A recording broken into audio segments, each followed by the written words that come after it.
Welcome to the School of Moxie podcast. I'm your host, Mary Williams. This season, we're talking about one thing. My business pays for my life. We're not talking about side hustles or someday dreams. We're talking about businesses that actually pay for your life. So your rent and your mortgage, your health insurance premium, the whole kit and caboodle.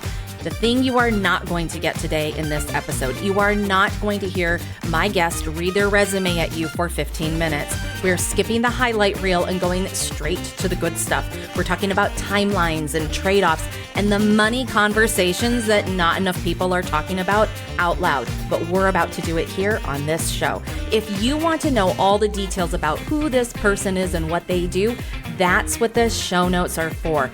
Go check them out. Follow their links. Please support their work because you don't really get to know somebody from just one episode. You get to know them by showing up for their work day after day. That's what they've done for their own communities, and it's what I'm asking you to do for them. All right, let's get into it. Hi, Jeanne. Welcome to the show. Happy to be here. Thanks for having me, Mary. I'm super excited to have you on because you and I connected through a mutual networking connection in late 2025. You were in Portland briefly for a while. Now you're back in very, very fancy parts of the world. Where are you joining us from right now? Joining from San Jose, Costa Rica. You've lived on and off there for a while. Yes, 4 years at the beach, doing the beach surf life, and then quick stint in Portland. Now I'm in the city, diversifying, the Costa Rica experience. It's fantastic. I will be joining you down there as soon as I can. Everyone this season is talking about their comfort show because, you know me, my whole theory is that the things you watch that are not self-help, business thought leadership, like the fiction that you read and the TV shows you watch and the movies you enjoy, they tell us so much about who you are, how you operate, how you make decisions, your resiliency in life, all those things. So do you want to tell us what your comfort show or comfort movie is? I was going to say Oprah because I haven't watched that much TV in my life. But I would say that if my current comfort show would be like I love thriller, crime, drama shows. Currently, the Imperfect Women has been one of my go-tos lately, and then currently Cape Fear as well. So anything creepy and kind of like keeps you at the edge of your seat, psychological dysfunction. Sign me up. Girl, you like intense shit.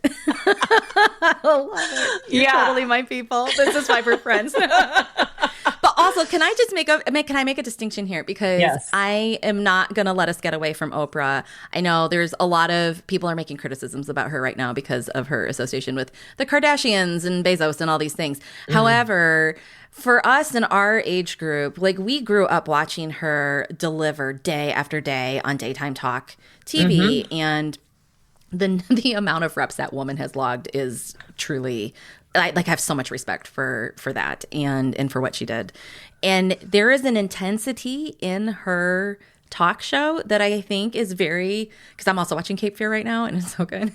And they're actually pretty similar because how many times do people sit in her chair and it's always like, when is somebody going to cry in Oprah's chair? Because she'll get right to the emotional nerve point because that's where the story is. And whether it was like a celebrity sitting in her chair doing promo for a movie or a show or something, or if it was, especially in the 90s in her heyday when she was doing a lot of self-development and sort of kicked off that whole industry, there would be, in quotes, regular people on her show and they would end up crying and telling her the whole story, and it would help other people. And everybody bonded over TV in the afternoons because of that, really intense emotional touch point. Yes. So I'm kind of not surprised that you like intense thriller shows. I always used to say, because I was nicknamed Jopra, when I was in college. Okay. We're talking I was. And it was, I can tell, I've memorized the stories of so many everyday people that were on the show back in the day before she was doing soul Sunday, soul sessions, before she kind of earned the right to bring the soul into the brand. It was not that way. She gained the popularity, but it was really the people on the platform that intrigued me, from Gary Zukav to Sarah Van Breakneth to Cheryl Richardson, Martha Beck. Like, those women were my mentors in the industry of coaching, which informed my career path, truly. And hearing the sound of her voice became like the same feeling of going to church, like just like so soothing. I mean, I don't know if church is soothing to everybody, but you get the point. And then just the sad stories, the sad stories of loss that so many people experienced. And I just felt like I was always tucking away in the archives of my mind. Like, I don't know what that's like, but I'll imagine that I'll need to understand something about moving through hard experiences one day. And I don't know, I was just so drawn to the wisdom of the show. Yeah. Same. I remember like making my college course schedule as such that she would come on at 4:00 in the afternoons in East Lansing, Michigan.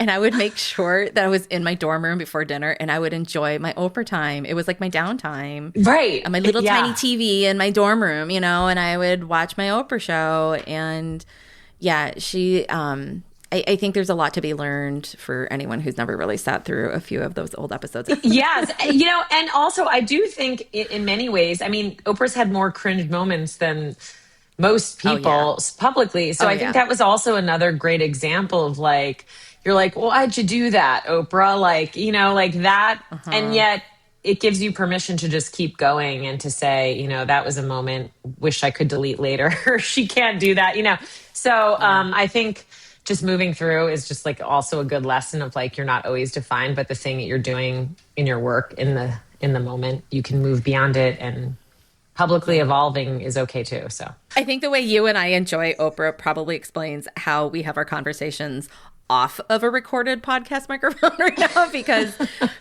we both, talk about trends in business. Both you and I have been doing things a long time, and I always call it like my inner Desperate Housewives person. I'm like, what's the tea? What are they doing? And I think it started with all these talk shows where, you're watching Phil Donahue and Jerry Springer, and you're like, they did what?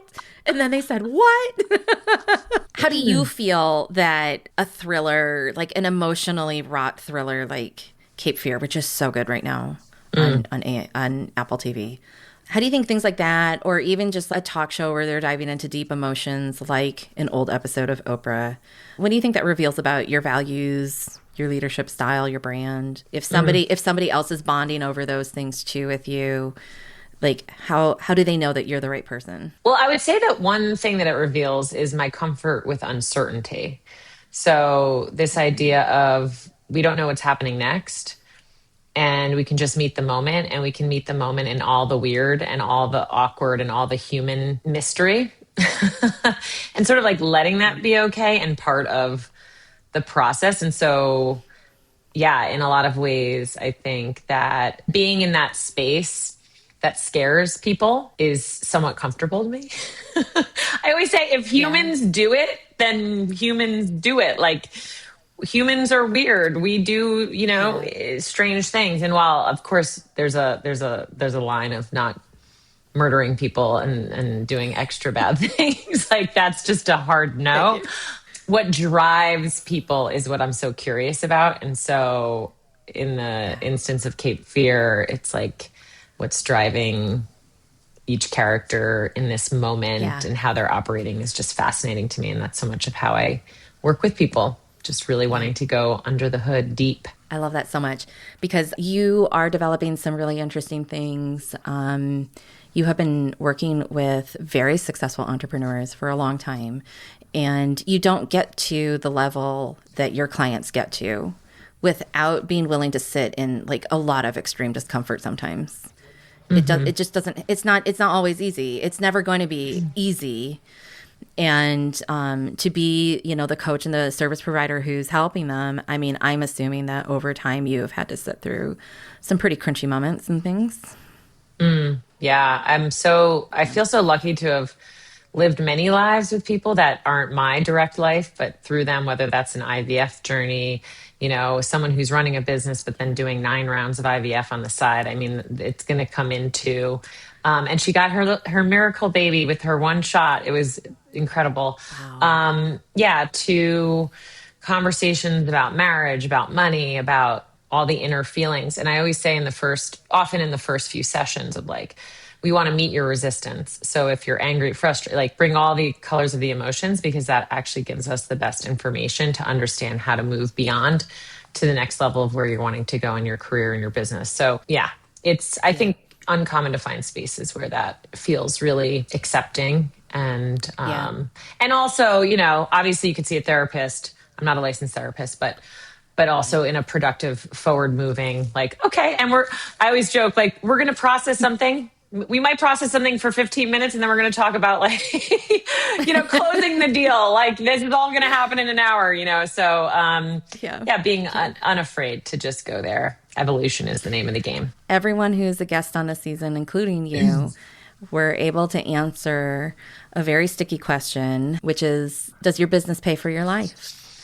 And so congratulations. You're one of very few people who answered that question and were able to answer that question. And so what I'm wondering for you is, like, at what point did you realize that your business was indeed paying for your life? The first 2 years were extremely difficult, to the point where I pushed it so far that I got to that place, the threshold of like, holy shit, I need to maybe go get a job, right? A lot of people cross that. And I think it often happens when you're really passionate, but you're sort of hiding behind this invisible wall of like saying you're going to do it, but like half not doing it, and not just full send, full commitment. So I remember like just feeling really nervous about having a consultation, about talking about my business, all the things. How do you answer the question of what do you do? I made a really, really pivotal choice, which was I was renting an office in New York City for $400 a month. And I barely had any clients. And I met a business coach. And this was like, I was at the breaking point of like, you're going to have to go get a job because you don't have enough clients. We were on a consultation. I was like, I'm doing field research. I definitely can't afford this woman, but she has what I need. And I knew it deep in my gut. And she was $600 a month as an investment. And I was like, there's no way I can do this right now. Like, I cannot afford this woman. And she asked me she leaned into the money conversation and said, would you be willing to just explore this money topic for yourself? And I was like, okay, sure. And she started asking me a series of questions, like, did I have money in savings, or was I willing to reallocate anything? And all of a sudden, I realized, why was I paying for an office? The office in my ego made me official and like legit, but really it was a waste of money. And so I reallocated, those funds to hire her. And then I had to come up with an extra 200. And that choice to hire her as my business coach in 2012 was like absolutely pivotal and changed the entire trajectory of my career, because I was just floundering for way too long. So after that point, I got serious, and also sitting on the other side where it's like, I'm willing to make this investment and other people are willing to make an investment working with me. So sitting on the client side is really important as well as a service provider. I think it's so important when you get to that point and you invest for yourself, and it's not out of desperation. It's like a smart decision, and something shifts for you, and then it shifts everything in how you end up selling your offers to your clients too. And like, I think that your story is so great because you illustrate, exactly the decision-making process and reallocating funds, because I think you and I both see people right now, the economy is real crunchy right now.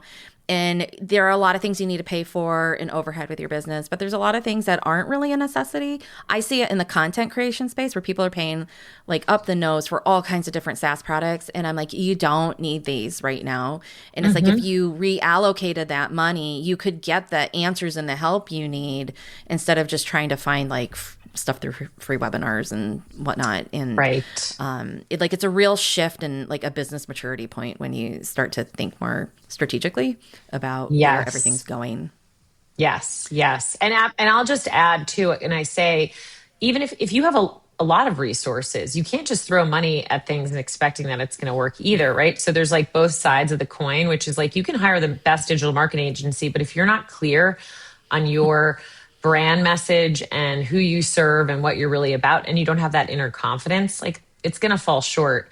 No matter what fancy bells and whistles, you put it in. So it's important to really know what step you're in and be honest about that and find the right support person at the right moment. Yeah. So like about this time that you reallocate funds and you start getting over that initial hump, because that hump is for real. Oh, that hump is real. Thank you for acknowledging that. I was terrified. I was like, because it's like my last ditch effort before the job comes again. And I was like, oh my God, if this doesn't work, all bets are on me. Yeah. Yeah. I always know when I have more mindset work to do, because the thought will come haunting, like, maybe I should just become a barista at Starbucks for the month, And I'm like, what are you doing, Mary? Oh my God, Part of the process, it's part of the process, right? It is. So like, I'm wondering at that point, what changed about you when your business then became responsible for supporting your life? So like at this point, you're like, oh, I'm strategically reallocating resources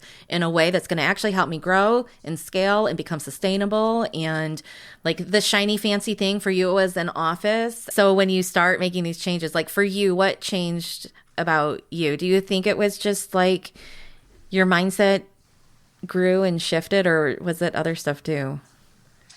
It came along with, well, as far as what changed for me is that it was still very difficult. Like I had to put my skin in the game and like pay, and it was still difficult at that time with my level of income. And so when you put your money where your mouth is, like there's something that changes inside of you where you gain that internal self-respect and self-confidence of like, I'm really willing to do whatever it takes for what I want. And that relationship with myself has really carried me through so much of it, which is like, I'm not selling anything I'm unwilling to do. Like myself, I don't, I'm not sitting like propping up as an expert. It's like I have walked so many transitions, career transitions, developed businesses, supported many people, have a track record, put the time and and I'm not perfect, but I certainly feel like, it's an embodied sense of self-respect that drives a lot of my decisions. I attract a lot of neurodivergent people because I am rather squirrel-brained myself. And I find that so many of us, we check out of our bodies, and learning to be fully present and being like in your body, being embodied in your business when you are feeling the fear and all the things, you know, that is hard to do, which now makes complete sense why you love thriller shows, because you're not afraid to like sit with that feeling. Yeah. Also that the mental repositioning of like, I am not here to act like some perfect expert either. Like I am a guide, and yes, I have experience, and I pull on consulting, former experience that informs how I help people short circuit some of their strategic plans and their business development and growth. But like that takes the pressure off of me, and then you can show up authentically. So when you have a consultation and you meet someone and you're talking about potentially working together, like I'm not here to persuade anybody. It's really, I had this consultation when I was 28. I got networked into like an ultra high net worth family. These people could hire anybody. And I was 20, or maybe I was 29. She gets on the call and she's like, I'm richer than God. I was on David Rockefeller's boat. I'm a powerful woman. And she's like, and so I'm going to need someone who's very strong. Like she just said that. And I literally, thank God, I woke up in some mood that day, which was like, I go, Anisha, you sound extremely powerful. Like here, and I said, here's what I do and what I'm good at. And if that speaks to you, then we should work together. Like, I'm not going to compete with the fact that you can literally hire famous people. And she was testing me, and actually we ended up working together. I worked with a lot of her employees. I worked with several of the family members. It was really interesting. But, I also look back at that moment in time where I was still very new. And there's that moment where you go through imposter syndrome. And at some point you just have to call it what it is, and own what you are and own what you're not. So I think that approach as well has helped and served a lot of my ability to show up. I got another question for you. Yes. Do you feel like you work more than some of your peers? Why or why not? Oh no, you seem to work a lot, Mary. Don't compare yourself to me. I'm insane. Don't do it. You're another level. So compared to other people, it's such a tricky question for me to answer. So I would say that for many, many, many, many years, I worked quite a bit, and I did a lot between like 3:30 a.m. and 9 a.m. So like that was my window of like I could actually focus, and I probably have raging ADD, and like that was so I did a lot of that. I would go to bed early. So for many, many years, like in my 20s and 30s, I was living in New York City, when people were going out, I was never doing any of that. I was going to bed, reading books, waking up, working. So I did those cycles for a very long time. In the last several years, I take a lot of space to learn, I wanted to learn surfing, came to a new country. So now it's a lot more balanced. And I would say that, there's a lot more balance to my schedule and a ton of flexibility. Do you think being in Costa Rica helps give you that balance? Because one of the questions on my list for all of you this season is, what do you pay for health insurance? It is my personal, I'm so curious about it.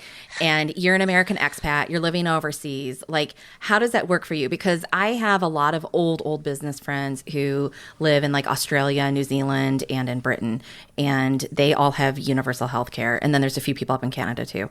And while those systems are wildly imperfect themselves, they routinely tell me, like, I don't know how you do it over there in America because we have privatized health insurance and you have to pay these premiums. And so they feel like they have more security and flexibility, and they're just a little less nervous for just basic human like health care.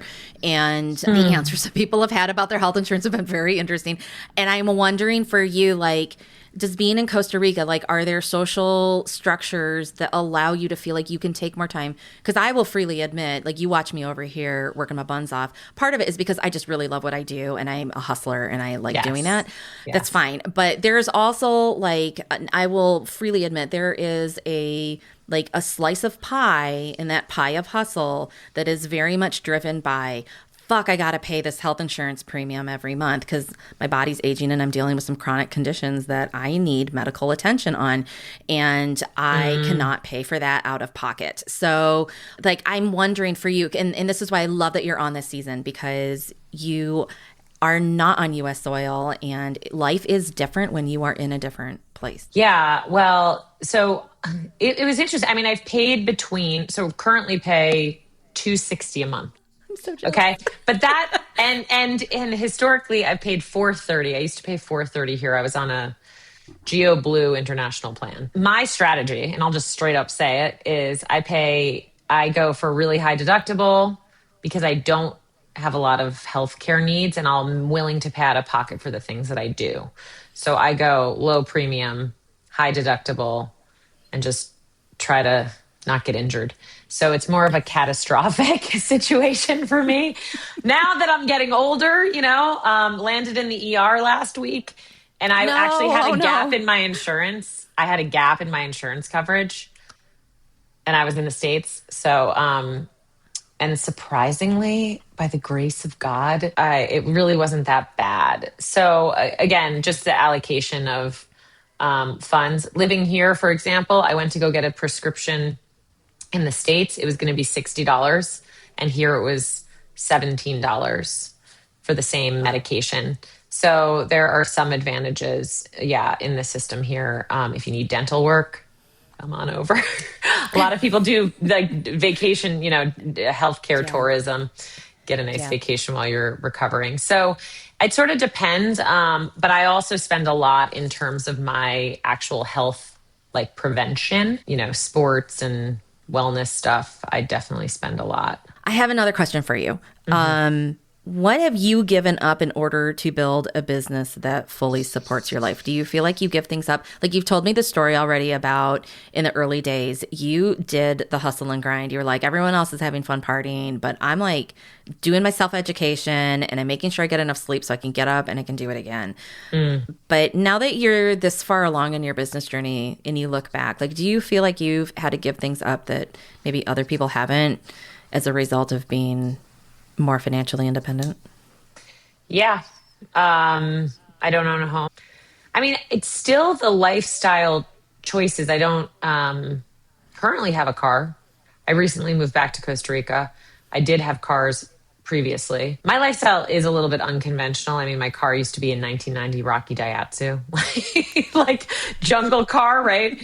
Actually, then I moved to the States and I got the top of the top Toyota Crown Signia with a, hefty lease. And it was really interesting because the car was a lemon. There's only 30, this is worth telling. There's only 30 or 40 of them made, and it started melting from the inside out.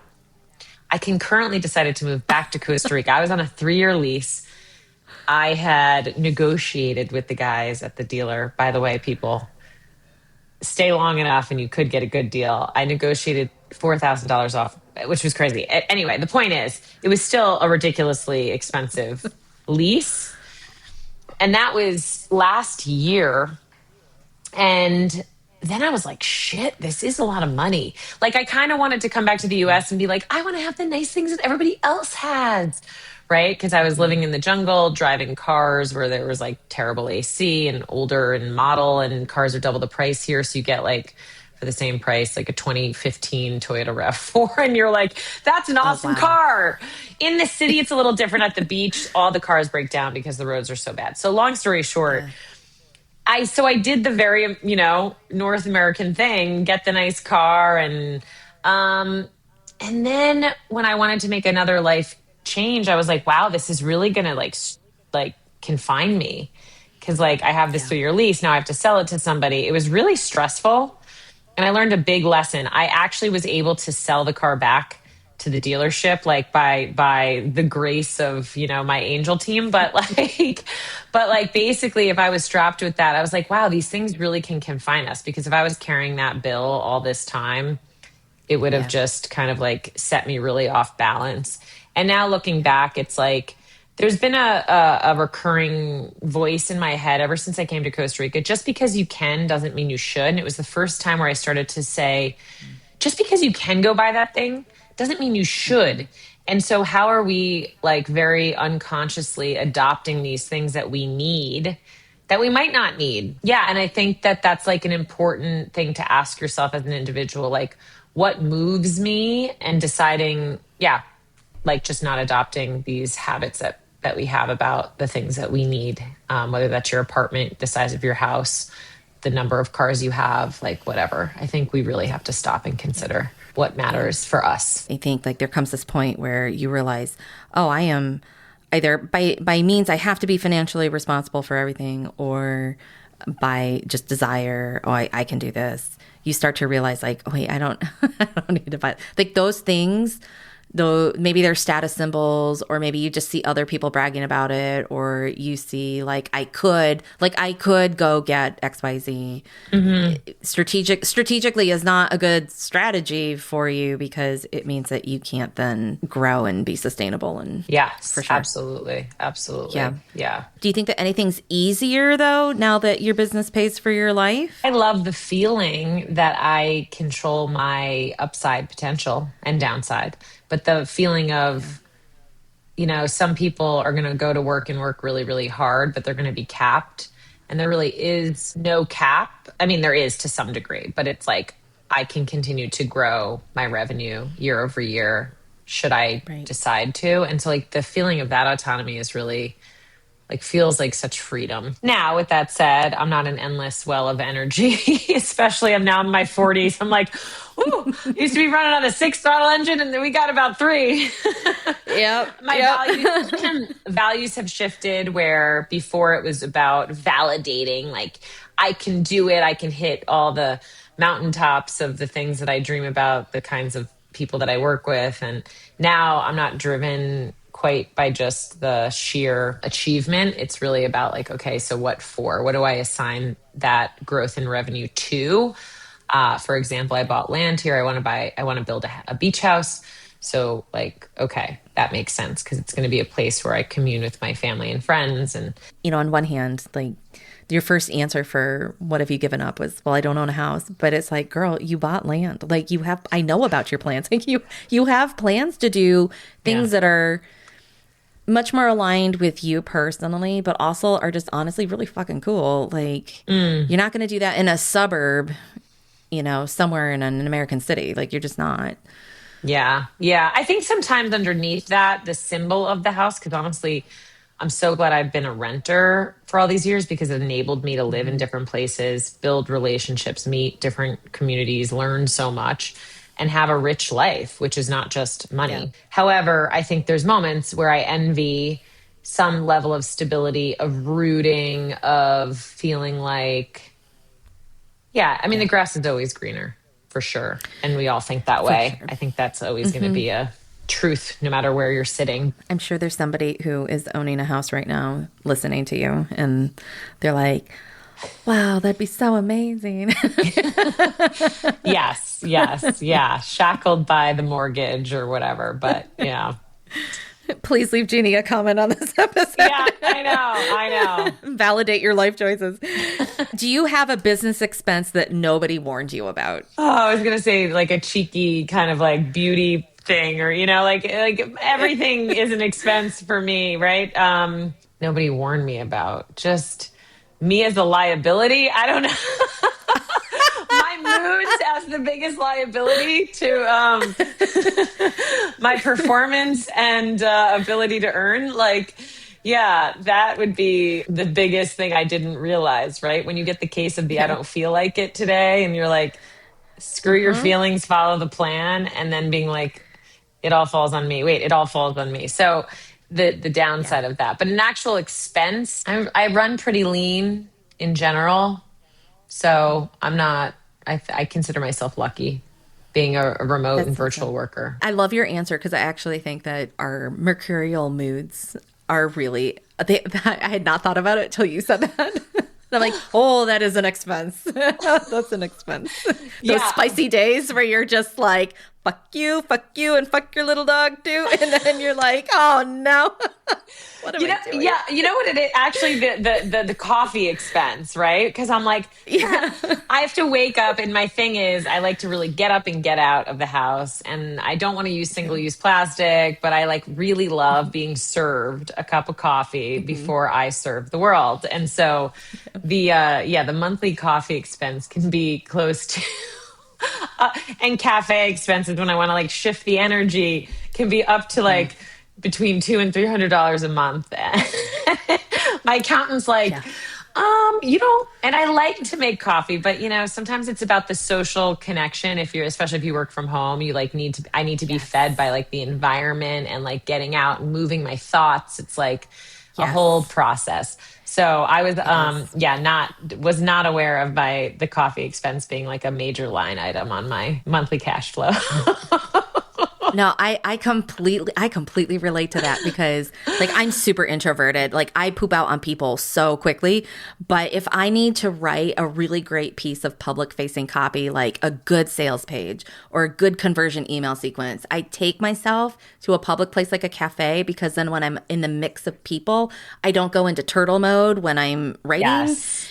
And you should be buying drinks from your cafe, and you should be tipping your barista and all the things. And dude, that shit adds up. Oh, I know. Oh yeah. Yeah. And then I work so much, I need to also get lunch.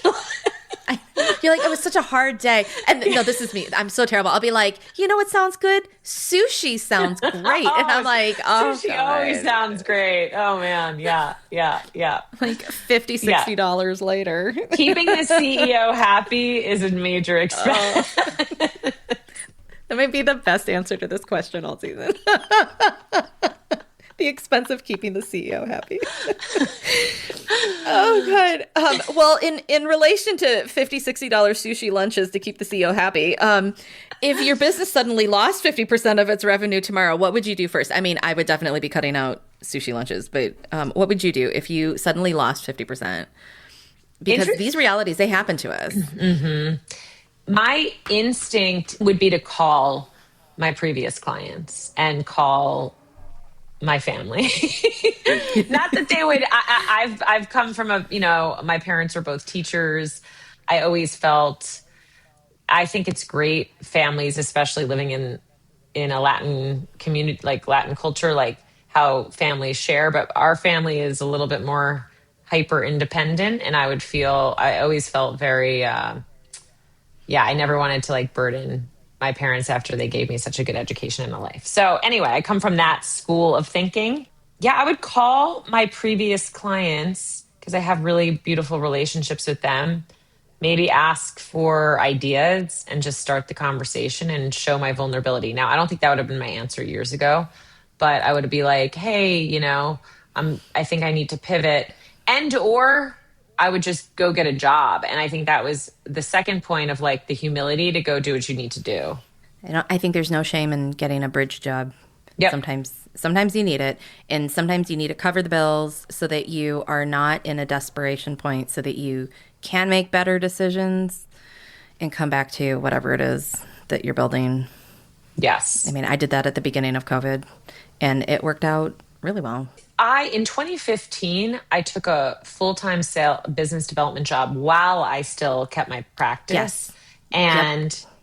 I opened the 24th office for a creative marketing staffing agency. And it was my opportunity to move from Brooklyn to Connecticut, relocate to be closer to my mom. I was really curious. This company was scaling at a rapid speed. And I was so curious about their operational efficiency and sort of like, I was like, why don't I get paid to get like an MBA kind of, So yeah. I worked my butt off that year because I kept my practice, and I would take calls at 6 a.m., 7 a.m., 6 p.m., 7 p.m., 8 p.m. It was a rigorous year, but it did offer me like some things that I had needed. And so I think it's important to just be really honest, because at different points you could become too isolated. You could be like, just stalled with your creative production because you're not getting ideas from other people and you don't have that like the camaraderie. So you really just have to be honest.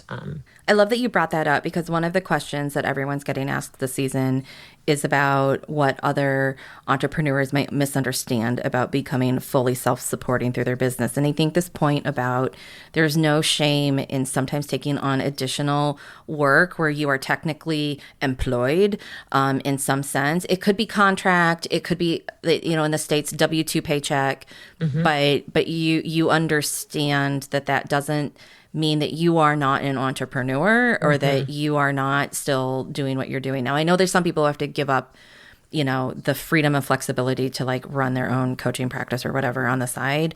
But I think most of us find things when those lean times come around, and they have come around before. And a lot of us did that during COVID. We supported people who had better pipelines, and I supported people who were getting $1 million launches, coached thousands of people, got so much user data that I never would have seen any other way. It was fascinating. Right. And then when the time was done, it was done, but that was a rocky period. The market was disrupted. We all were forced to completely change how we worked. So I see that kind of happening again with like the AI disruption that's going on. I don't know that we're quite in the thick of people doing the humble pie self-serving just yet, but like I can see it coming for people. This is a really important point. And I remember at one stage early on in my business, I had this tea bag with a little saying on it. And it said, when ego is lost, limit is lost. You become infinite, wise, and beautiful.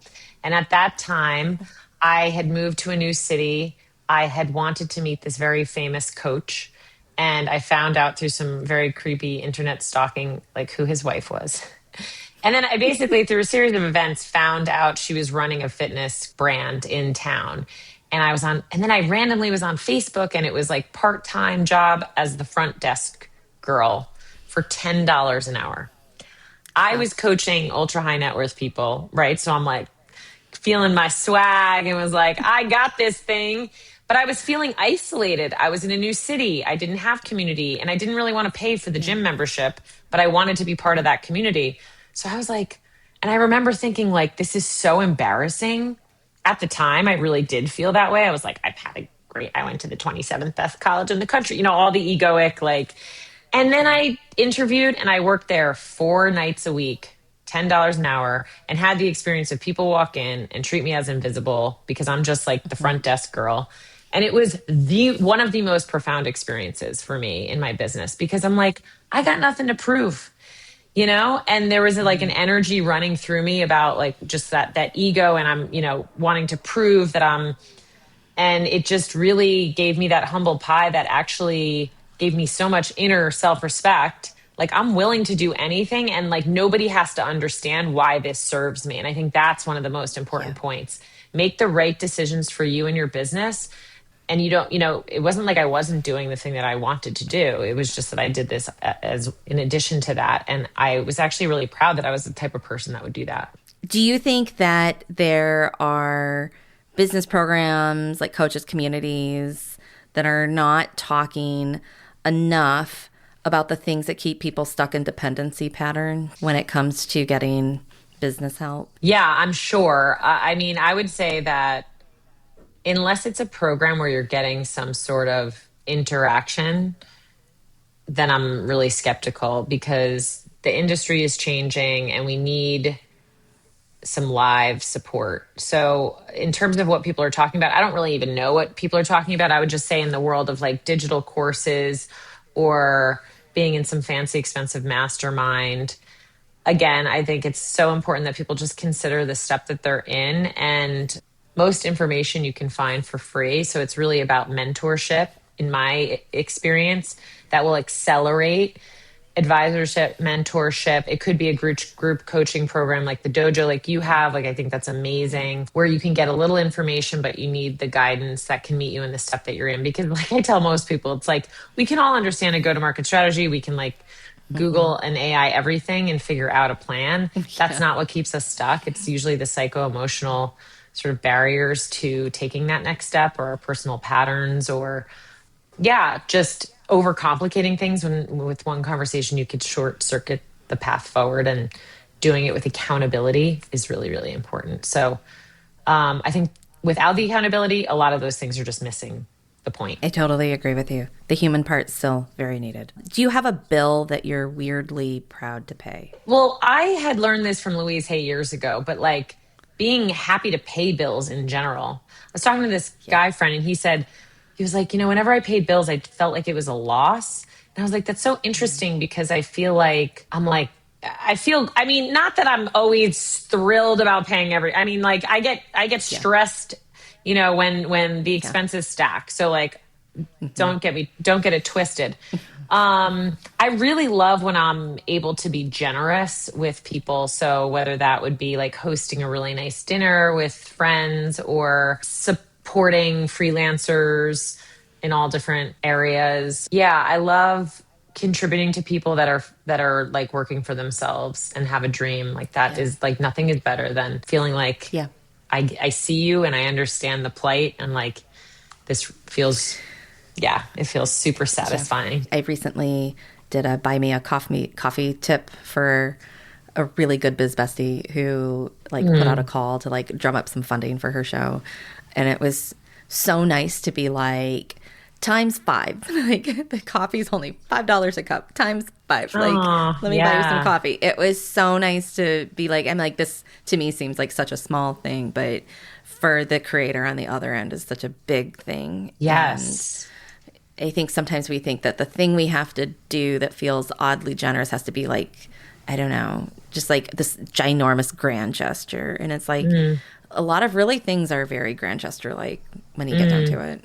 Like hosting a dinner, you enjoy doing it. And yes, there's an expense. Like, you're going to pay for the food or the venue or the whatever. But to the person receiving it, like, that may be exactly what they need to like refill their energy cup and not feel alone. And yeah, I like buying from artisans and some of my clients who make stuff, and gift that to my other clients, or the Enneagram. Some of my clients do the Enneagram or Strength Finders, and then I get them a session or an astrology session. So like that, it just feels good. It feels good to use the money and in transact, but then also make introductions through the network concurrently. I love that. Oh, I love that you're like doing it through an ecosystem. That is super cool. Okay, we have talked about so many things. I'm asking everybody at the end of their episodes to do a Mad Libs fill in the blank sentence. Okay. So I want you to finish the sentence. The sentence is, my business pays for my life, and that means fill in the blank. My business pays for my life, and that means I'm a free agent, baby. That means I make the rules. No, yeah. And that's pretty much what I live for. I mean, that is really what it's about, right? Freedom. Yeah. we don't have anyone else telling us. Exactly. And freedom is different for different people. Some people are going to feel free when they can have the 401k matching and their retirement plan is a little further ahead than mine. Envisioning having, a place at the beach with people that I really deeply care about in like a safe blue zone feels more like a better retirement plan than a 401k matching. So to each their own, but knowing how you're wired and what you need. And at the end of the day, my choices are my own for better and for worse.